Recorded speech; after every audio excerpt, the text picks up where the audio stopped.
저는 요새 사랑에 빠졌습니다. 한 어린 소녀와 사랑에 빠졌습니다. 그 어린 소녀는 바로 저의 딸입니다. 그런데 이 어린 소녀를 사랑하는 게요, 엄청나게 힘이 듭니다.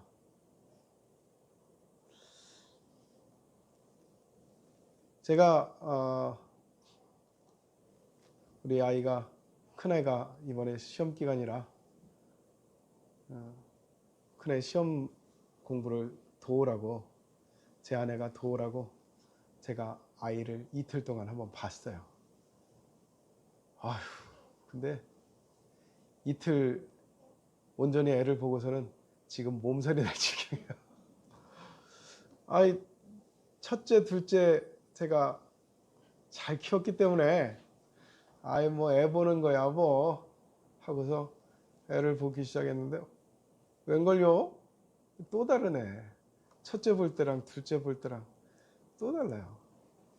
얘는 얼마나 이 사랑받기를 좋아하는지 그냥 이 품에서 내려놓지를 못해. 너무 애기가 사랑을 아주 갈구해가지고, 그래가지고 안고 있다가 내려놓기만 하면 그냥 막 울어요. 그래서 계속 안아줘야 돼. 이틀 동안 그렇게 애를 안고 있었더니 어제는 자려고 그러는데 막 허리도 아프고 다리도 아프고 팔도 아프고 어깨도 아프고 그냥 온몸이 막 다 아픈 거예요. 그래서 그런 생각이 들었습니다. 참 우리에게는 이기적이구나.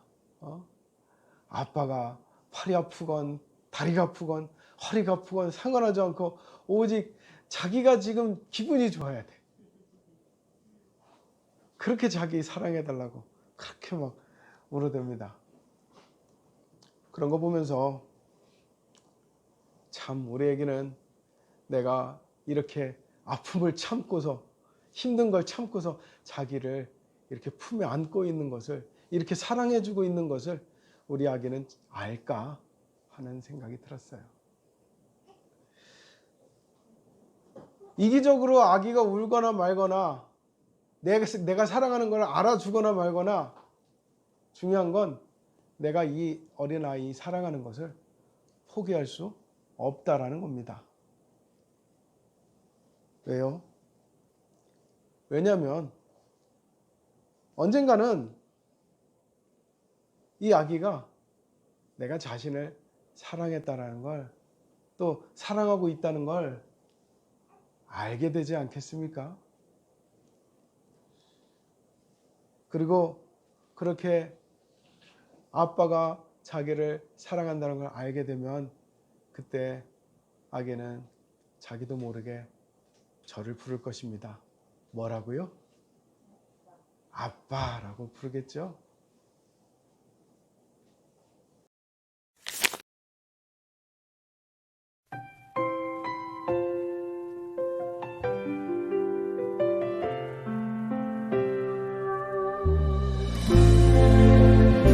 그리고 언젠가는 이 아기가 저에게, 제가 그랬던 것처럼 또 저에게 기쁨을 줄 것입니다.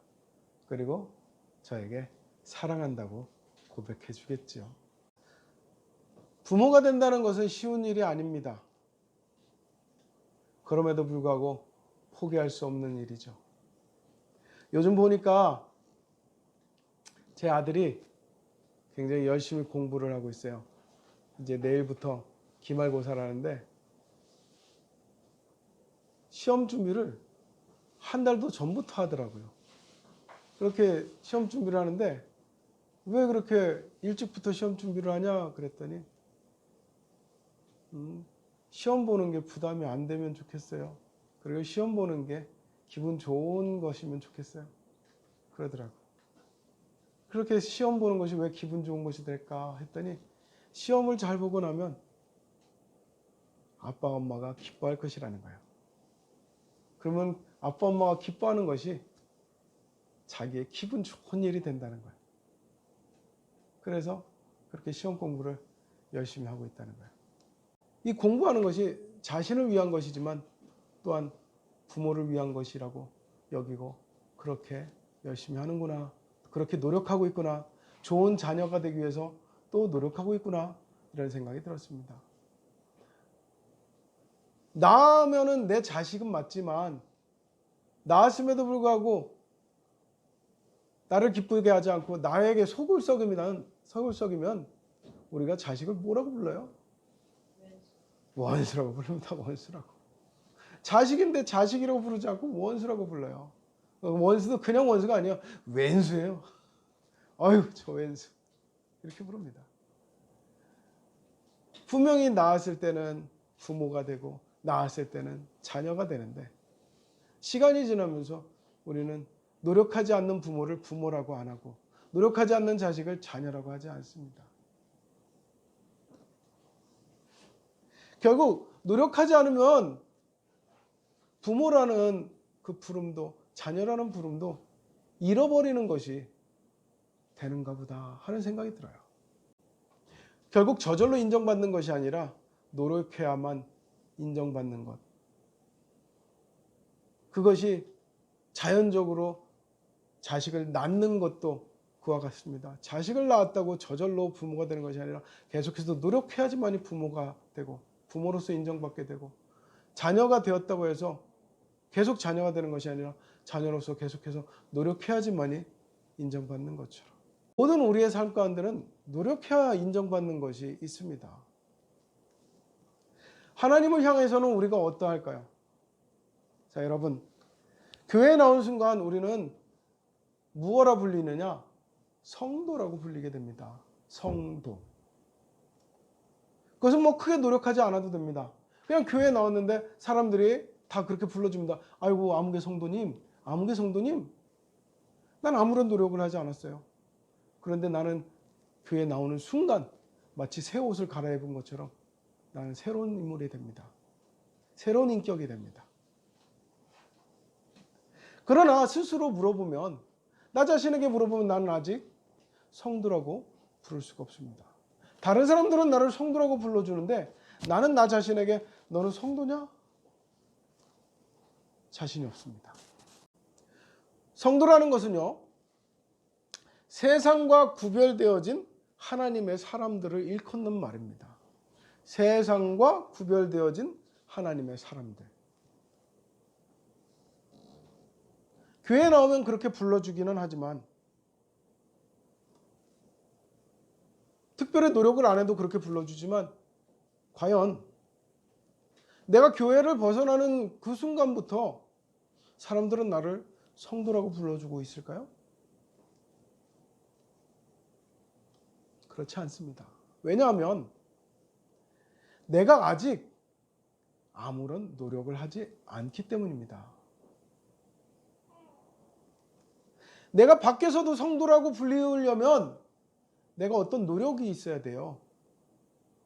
그 어떤 노력이라는 것이 무엇일까요?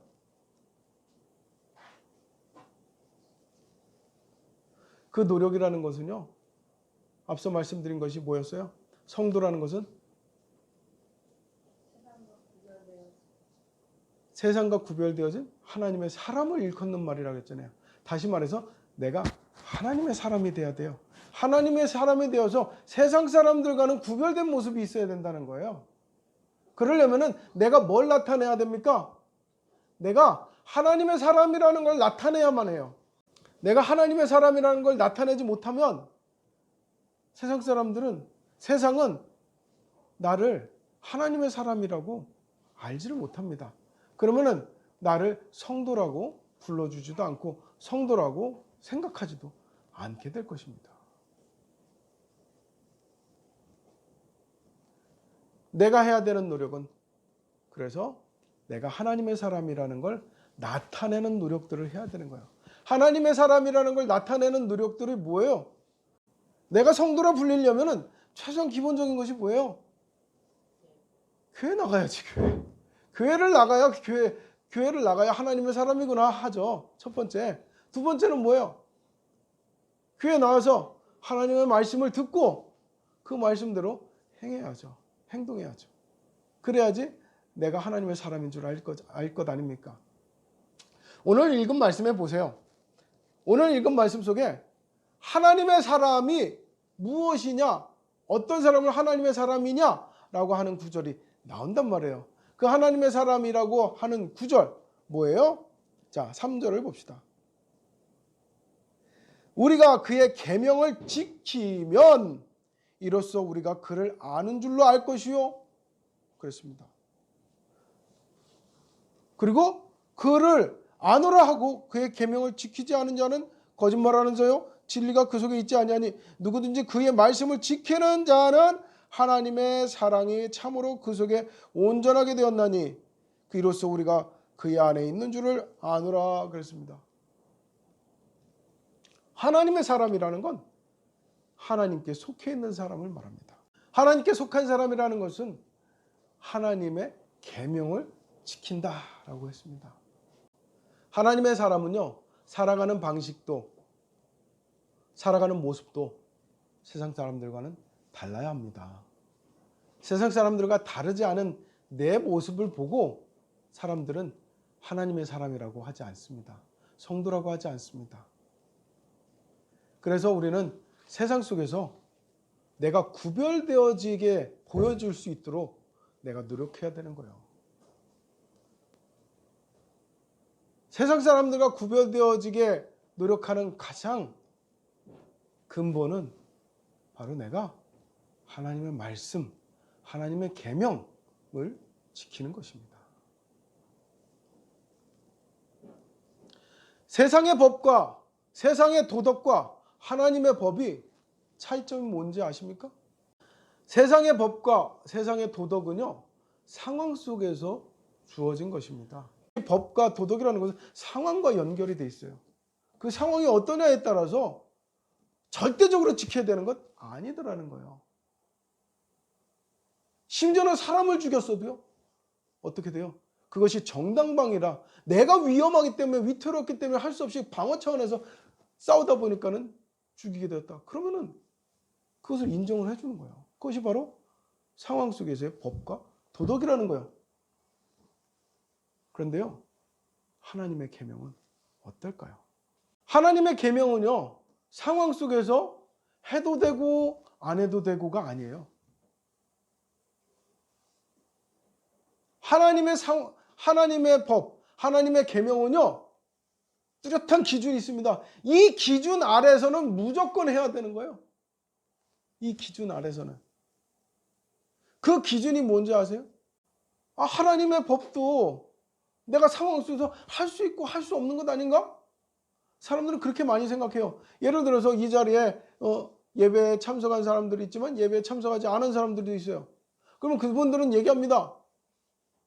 내가 예배에 참석을 안 한 것이 아니라 못하는 거라도 그렇게 얘기합니다. 왜? 나는 그만한 상황이 있었기 때문이에요. 어떤 상황? 급하게 직장에서 나를 부르는데 그럼 어떻게 할 거예요? 내가 그러면 직장 때려치워요? 그래서 나는 상황 속에서 어쩔 수 없이 나는 예배를 빼먹은 거예요. 그러니까 나는 예배 참석 안 한 게 아니라 못한 겁니다. 이렇게 얘기를 하죠.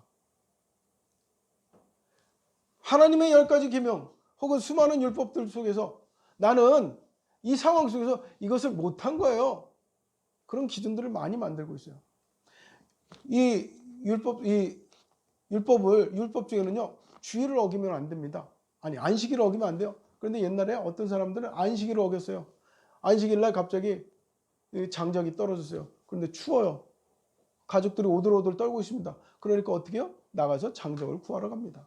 그런데 그 장작을 구하러 간 사람이 그날 어떤 일을 당하냐면 안식일을 어긴 것으로 인해서 벌받아 죽어요. 그는 그렇게 말할 것입니다. 그 가족들은 그럴 것입니다. 그러면 가족들이 다 벌벌벌 떨면서 하룻밤을 보내야 되겠어요? 그런 말합니다. 가족들이 떠는 모습을 보고서 나 어쩔 수 없이 나는 장작을 구하러 간 겁니다. 상황 속에서 우리는 똑같이 하나님의 법을 적용합니다. 그래서 상황 속에서 나는 죄를 지을 수밖에 없었다. 나는 율법을 어길 수밖에 없었다. 나는 하나님의 계명을 어길 수밖에 없었다. 나는 하나님의 말씀을 지킬 수가 없었다라고 우리는 그렇게 항변을 합니다. 그런데 안타깝게도 하나님의 말씀의 기준은요, 하나님의 계명의 기준은 상황이 아니더라는 거예요. 물론 하나님께서는 상황을 고려하십니다. 그러나 하나님께서 상황을 고려하신다고 해서 우리가 그 상황을 우리가 기준 삼아서 이 상황에 이렇게 행동하고 저 상황에 이렇게 행동하고 안 된다는 거예요. 사울 왕이 하나님 앞에 책망을 들었을 때 무엇 때문에 책망을 들었습니까? 사울 왕은 말합니다. 내가 하나님 말씀에 불순종한 까닭은 백성들이 이 좋은 물건들을 하나님께 바치자 그러는데 그 좋은 의도를 가지고 있는 그 좋은 마음을 가지고 있는 걸 내가 묵살할 수 없었기 때문입니다. 이렇게 얘기를 해요. 그는 항상 말합니다. 사울 왕은 상황 속에서 나는 이렇게 할 수밖에 없었어요. 저렇게 할 수밖에 없었어요. 그렇게 얘기합니다. 심지어는 그가 나중에는 점쟁이 무당을 찾아갑니다. 점쟁이 무당을 찾아가가지고도 뭐라고 하느냐? 자기가 그럴 수밖에 없었던 이유는 적군은 쳐들어오고 나에게 하나님의 말씀을 들려줄 선지자는 없고 그래 내가 죽은 사무엘이라도 내가 불러드려야지만이 되겠다라고 생각했기 때문입니다. 그는 말합니다. 계속 나는 상황 속에서 이렇게 할 수밖에 없었습니다. 나는 상황 속에서 불순종할 수밖에 없었습니다. 이제 말씀드리겠습니다. 하나님의 말씀에 대한 기준은 뭐냐? 상황이 아니라 사랑입니다, 여러분. 사랑하기 때문에 내가 죽을 것 같지만 참아야 했습니다. 사랑하기 때문에 내가 다른 것을 다 포기하고서라도 하나님의 말씀을 지켜야 했습니다. 오늘 그래서 뭐라고 하고 있어요? 그를 아노라 하고 그의 계명을 지키지 아니하는 자는 어떤 자? 거짓말하는 자. 아시겠어요?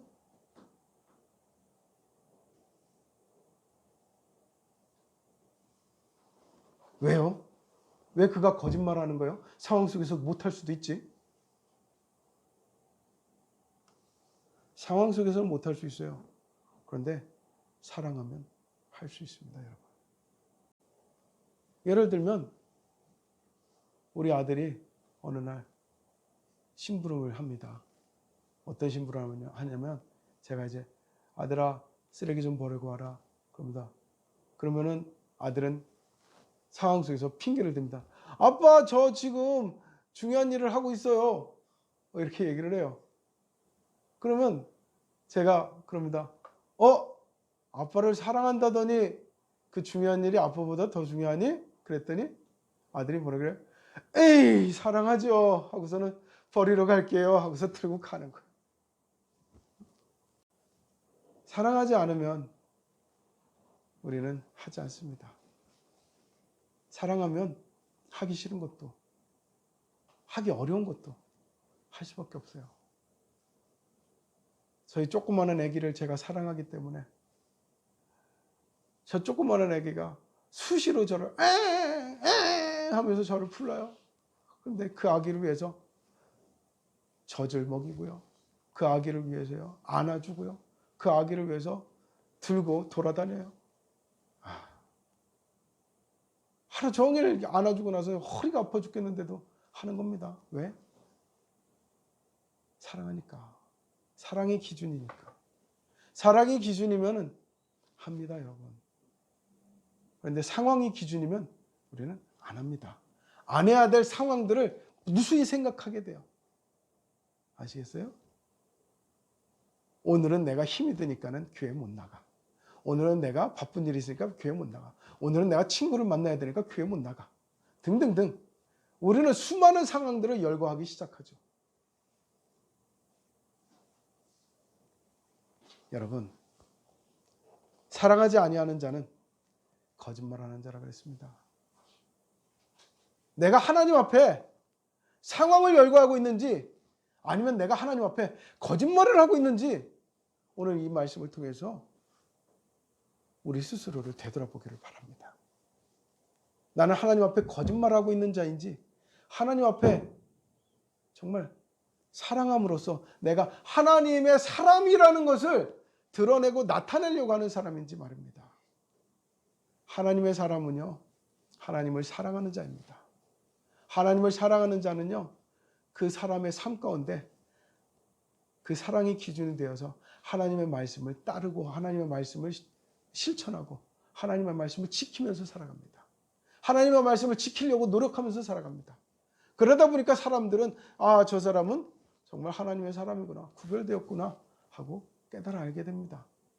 그 속에서 우리는 세상과 구별된 성도로서의 삶을 살게 되어지는 것입니다. 세상과 섞여서 수없이 하나님의 말씀을 지키지 않고 살아가고 있다면 나는 성도가 아닙니다. 나는 가짜입니다. 나는 가짜 성도요, 거짓말하는 성도가 됩니다. 가짜 성도요, 거짓말하는 성도가 갈 수 있는 천국은 하나밖에 없습니다. 그 천국은 무엇이겠습니까? 가짜 천국일 것입니다. 가짜 천국을 바라면서 살아갑니다. 그런 사람들은. 그래서 그런 사람들이 바라는 천국은 뭐예요? 자기 하고 싶은 대로 하는 천국. 자기 갖고 싶은 거 다 갖는 천국. 오직 자기 만족과 행복을 추구하는 천국. 이것이 바로 천국이죠. 바로 누가 주인인 천국? 내가 주인인 천국. 그런데 아십니까? 천국의 주인은 내가 아니에요. 천국의 주인은 오직 하나님 한 분이십니다. 하나님이 천국의 주인이기 때문에 천국을 우리가 또 다른 말로 뭐라고 불러요? 하나님의 나라라고 부르는 것입니다. 하나님의 나라에는요, 내가 하나님을 사랑하고 하나님을 사랑하는 기준 가운데 하나님의 말씀을 지켜갈 때에, 하나님의 계명을 지켜갈 때에, 하나님의 법을 지켜갈 때에 우리는 그 나라에 들어가는 것입니다. 오늘 이 시간 이후로 여러분들이 진짜 성도가 되기를 노력하시길 바랍니다.